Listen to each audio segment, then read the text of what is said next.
നമസ്കാരം. നമ്മളിപ്പോൾ നോക്കിയിട്ടിരിക്കുന്ന ഇത് വെളിച്ചെണ്ണ പിഴിഞ്ഞെടുക്കുന്നുള്ള മെഷീനാണ്. ഇതുവരെ നമ്മൾ കണ്ടത് മറ്റേ പിന്നാക്ക് ഒരു പെല്ലറ്റ് പോലെ വരും, അതുപോലത്തെ മെഷീനാണ്. ഇപ്പോൾ നമ്മളിപ്പോൾ കാണുന്നത് പുണ്ണാക്ക് നമുക്കൊരു പൈപ്പ് പോലെ ഒരു സാധനം പോലെ ഒരു നൈസായിട്ട് 2-3 തിക്നെസ്സിൽ വരുന്നുണ്ട്.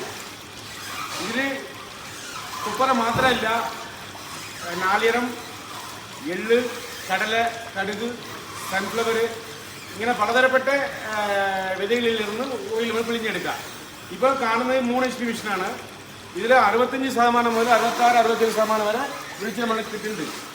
ഇത് നമ്മളെ കൊപ്പരയുടെ ക്വാളിറ്റി നോക്കിയിട്ടാണ് നമ്മുടെ ഓയിൽ പെർസെൻറ്റേജ് അങ്ങനെ മാറി വരുന്നത്. നല്ല ക്വാളിറ്റി കൃത്യമായിട്ട് ഉണങ്ങിയ കൊപ്പരയാണെങ്കിൽ നമുക്ക് പെർസെൻറ്റേജ് കൂടുതൽ കിട്ടും. കുറച്ച് ക്വാളിറ്റി കുറവാണെങ്കിൽ കുറച്ച് പെർസെൻറ്റേജ് കുറച്ച് കിട്ടും. ഇത് കുറേ ആളുകൾക്ക് മനസ്സിലാകുന്നില്ല. പറ്റില്ലേ? ഈ പിന്നാക്ക് കാണിച്ചു കൊടുത്ത് പിന്നാക്ക് ഇങ്ങനെ ഒരു പൈപ്പ് പോലെ വരും, ഒരു സാധനം ഇങ്ങനെ ഒരു 3 mm നിങ്ങൾ കണ്ടില്ലേ, ഒരു 3 mm തിക്നെസ് 2 mm തിക്നെസ് ഇങ്ങനെ വരുന്നുണ്ട്.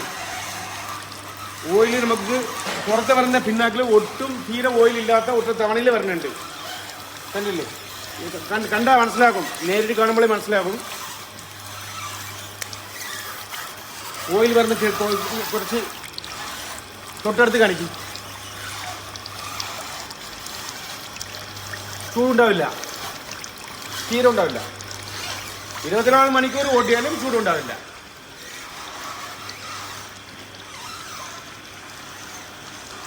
ഈ മെഷീനെ കൂടിയിട്ട് നിങ്ങൾക്ക് ഏതെങ്കിലും മെസ്സേജ് വേണമെങ്കിൽ ഈ നമ്പറിലെ താഴെ വരുന്ന നമ്പറിൽ വിളിക്കുക. എല്ലാ ഡീറ്റെയിലും നമ്മൾ തരാം.